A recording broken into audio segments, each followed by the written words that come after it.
Hey, this is Jason with Two Sides of Phi, and I am here to tell you about day 2 of my Camino Portugés, which is the Portuguese route on the Camino de Santiago. If you didn't see yesterday's, please check out Two Sides of Phi/Camino, and that'll send you to all of my posts so far. Anyhow, I knew today was going to be a bigger day. I thought it was going to be about 17 miles, although I accepted that might be an underestimate. TLDR, it ended up being about 20 miles, 19.94 I think to be exact. So needless to say, it was a tough day for me, although earnestly I think it went pretty well. And I learned a lot, and I'm left thinking about a number of things. So I don't know that I have all the answers yet, but I hope you'll stick with me and hear what I've experienced. And I'm going to share not just the practical stuff, but also the experiential things. And I think while there's a million videos about the Camino on YouTube, most of them are just practical, and I think this journey is not just about that for most people, from my limited experience so far, right? I'm only a couple of days in. We're going to begin where we left off yesterday. I had checked into the Smiling Places guest house. I'm going to have to put a link to that in the description because, quite honestly, I can't imagine a better experience, whether one is on a Camino like this or even just visiting an area. I'm sure Elizabeth gets plenty of guests who are just tourists. You know, it's just such a warm welcome, as I mentioned yesterday, and all of that continued today and then some. So I was downstairs in the common area of the guest house at about 7:30 a.m., knowing full well my breakfast wasn't until 8. Just reading about the route for today and kind of planning ahead. And Elizabeth came in, she got me my coffee, and I was seated at breakfast. And then the two gentlemen I met yesterday that I think I mentioned in writing, if not in the video, 28-year-old from Lithuania, 60-year-old from California. We had some really nice conversation, and you know, I don't know that I'm going to mention anyone's names because honestly I haven't asked people's permission to talk about them. I might use pseudonyms in some of these videos like I did yesterday, but anyhow, had a great chat. Elizabeth took care of us, and then we began getting ready for the day and talked about how we were going to walk out together. And you know, I mentioned to Elizabeth that I wanted to get a photo of all of us and with her, and we took those photos. And as I was walking out with her to the little garden area, she looked at me and said, you know, I like your spirit. You're always smiling every time I look at you. And I didn't react outwardly, I think, but in my head, and this is something I thought about the whole first hour of the walk, I think, I realized I had never been accused of just smiling all the time. In fact, I have resting bitch face, and many people have told me about that, and I've, you know, tried to work on it, but I know that that's my default position. So clearly it is something to this Camino and my attitude, despite being tired yesterday when she met me, and you know, I didn't sleep quite enough last night, but at least in her mind, I was happy being here. So more on that later. The three of us agreed we're going to set out together, even though we were very candid about people may have different paces, and that's okay. First and foremost, the Lithuanian gentleman's at least 6'6", so clearly his stride is going to be longer than mine. I have no doubt he can walk much faster than me. So we set out on the boardwalks. It was a lot like yesterday. There's sandy beaches on both sides and the sea to the left, the black coast of Portugal, so still lots of big waves, and that was cool. You know, when we carried on for a number of miles, and then we all stopped at the same place. And I say we stopped, by that I mean they stopped first. They got ahead of me very, very quickly.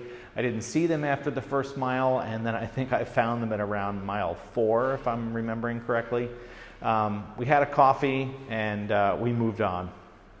And of course, I promptly lost them very quickly, but you know, we said maybe we would meet up before the route splits. And so maybe just a few thoughts on the route.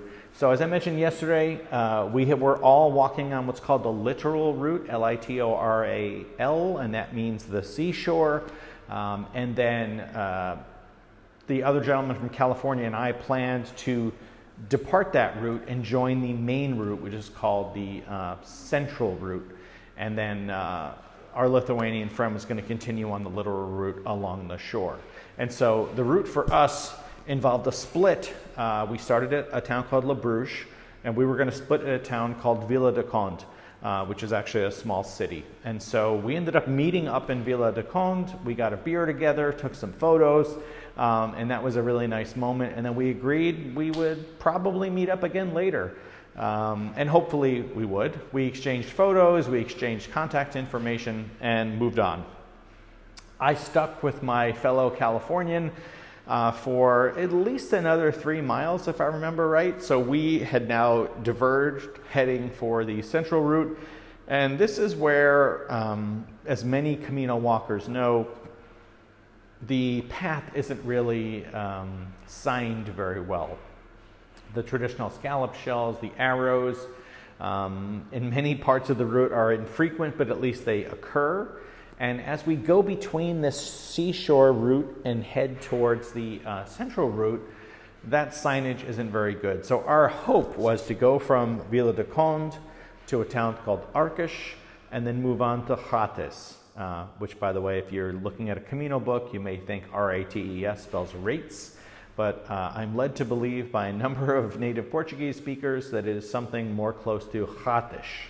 So anyhow, that was our plan. And while the route was not clear, and we clearly diverted from the plan several times, and I should tell you that when I went off on my own later on, I diverted from the route even more. The upside was that the terrain started to change quite a bit. So we were in Vila de Conde, which was more of a city, and then we went through the much greener areas. There's a river that we were tracking against, and then we started to get to more pastoral parts, and that is where the gentleman from Palm Springs and I parted ways. I wanted to fix something in my shoe. I said, this is a great chance for you to kind of take off, and it's okay if you want to, and so he did. And we agreed we would meet up a few days from now because we're both staying at the same private albergue on Friday. And so he set off, I fixed my shoe, and I moved on. And, things went pretty well for me. Lunch was a bit of a problem, to be honest with you. I got pretty hungry by about 1 p.m., and I didn't really find an adequate stopping point until 2. And that was okay because I have some emergency snacks with me. I have a couple of protein bars, and I ate one of those. And that was fine, but, to be quite honest, I was ready to sit, which any Camino walker can identify with is an important need. And I took a couple of short breaks to just kind of sit and take, pressure off my lower back, my knees and legs. Things earnestly felt pretty good for me today until I was about 14 miles in, if I remember right. My right leg started to feel a little numb, as often happens, and then my hip was hurting a little. But besides that, I was doing pretty well. I was just hungry. And then finally, the fourth place I was looking for, because the first 3 that had been discussed in the literature that many of us use, the guidebooks, they were all closed. We're a little bit off season here, and so some of these areas are entirely seasonal, so they shut down. I didn't think that would be the case as we got closer to the central route. I knew that would be the case on the seashore, but hey, this is reality. But then I found this little cafe, had a little pizza, had a beer, and then moved into the double coffee mode and a pastry, and then I felt ready to go. And that really did help me out. I think I stopped for 20-25 minutes, and then I started moving on. And this is the point in the day where I began to really think hard, and maybe it was just the kind of sating the hunger. I don't really know what it was, but I started to think hard about a couple of things. And number one was this idea that all we have is now. And this is a concept that I took from a book I read a few weeks before my Camino by Eckhart Tolle. This plays very well into Buddhist teachings, and this is the idea that it's not really worth it to think about the past, dwell on the past, or just pine for the future.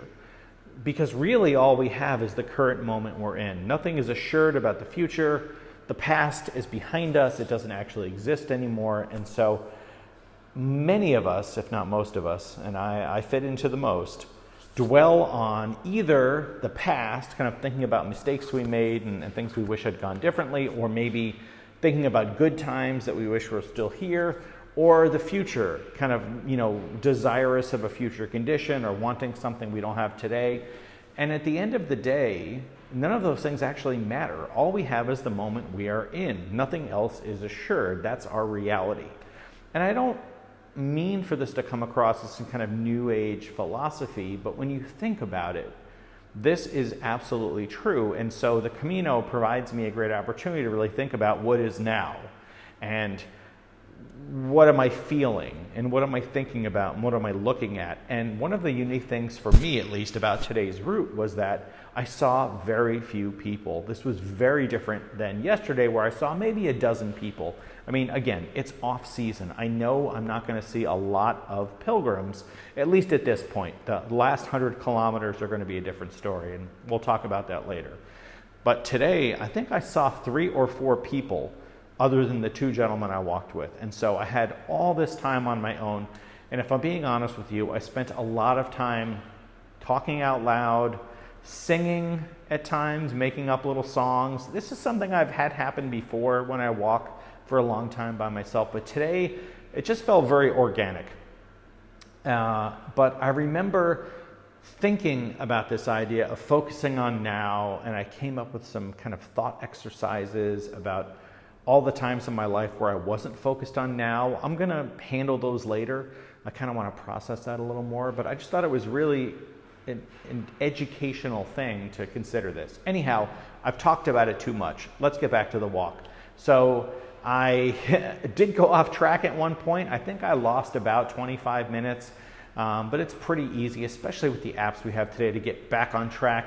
If I remember right, it was somewhere between Arcas and Ratas where this happened, but I rectified things and all was well.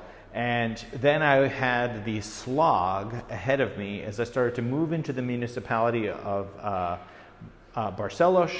I was trying to get to the little town of Pedra Furada. And the reason I was trying to get there was to get to this albergue. This was going to be my first municipal. That's where I'm recording this now. And the municipal albergues are the hostels that are publicly run, usually by a municipality, or like this one, it's called the Donativo.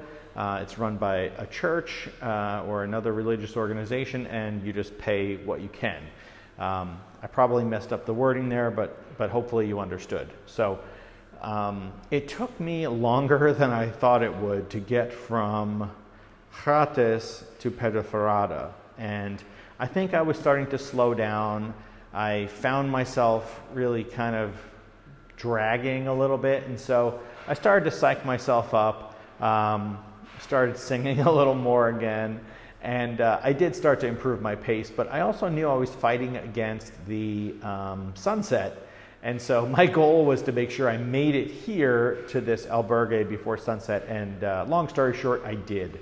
And when I arrived here, I was greeted. I asked how many other people were here. I believe this place has 24 beds, if I remember right. It's a very new hostel. It's only about 2 years old, if I remember right, 2022. And it turned out there were only 2 other people here. And one was upstairs in the 12 bunks up there, and one person was down here. And so really an ideal situation. And because it's so new, everything here is in great shape. So I was really excited to get here, find that there was tons of room, find that it was in such great shape. And, I unpacked a little bit, and I walked to dinner, which was about 800 meters down the road, so quite close. I was the only person in the restaurant, and that again gave me a lot of time to think about how the day went and enjoy a nice meal and do my best to speak very, very poor Portuguese, but thankfully I'm getting pretty good at restaurants at this point. Anyhow, dinner was good. It gave me more time to sit and think, and I realized that I'm just starting to peel the onion of what I'm probably going to learn on this Camino. Today was a really good day. I was very tired, but after a nice dinner, a really great hot shower, something I hadn't really experienced the last 3 nights, but today was wonderful. I'm feeling really energized for tomorrow, and we're going to get a really big storm. The next 2 days are going to suck. We're going to get about 1.5 inches of rain tomorrow, and I think about half as much the next day. So I'm really happy that I've had this experience today, that I don't have a long walk tomorrow. I'm probably only going to walk 6 miles, and I'm going to probably time it based on when the weather looks the least awful. And then we'll see. I'm probably going to book private housing tomorrow, or at least a private room at a hostel, because I'm going to be a mess and I'm going to want some time to decompress and really think about how I'm feeling, because I suspect tomorrow's going to be hard. Let me see if there's anything else I learned today. Oh, I actually didn't tell you about the food that I had. That was really funny. So when I finally found food, about 2/3 through today's route, I had the best little kind of just mini pizza I've probably had in my life. I didn't even really look at what was on it. It was a little cafe. They have just pastries and little sandwiches and things that they make for you. I think it had olives on it and some kind of ham. I don't typically eat ham. I ate it today. I was really, really hungry. It was quite wonderful. The gentleman that ran the place was super nice. And that double coffee was really quite wonderful. So, and then it ended up being good. Not quite as good as my dinner, but so it goes. Yeah, a lot of ums on these videos. I don't know if that plays well or not. These are pretty gonzo, so I hope that's okay with you. Thank you so much for watching and being a part of this experience for me. I make these videos primarily for me. I feel like I'm winning if these have some use for you as well. Let me know in the comments what you think. Please check out the blog, twosidesoffi.com/Camino. Apologies if anybody tried that link yesterday and it didn't work. I completely forgot to activate it, so sorry about that. And if you have any questions about the Camino so far, or things you would share from your own experience walking previous Caminos, please let me know. I hope that you're all doing well, and I hope that the rest of your day, those of you for whom it's not nighttime yet like it is for me, I hope the rest of your day goes really well. And bom Camino for those who are still walking. And be excellent to each other, and mahalo. And I hope to talk to you again soon. Have a great night or day, everybody. Bye-bye.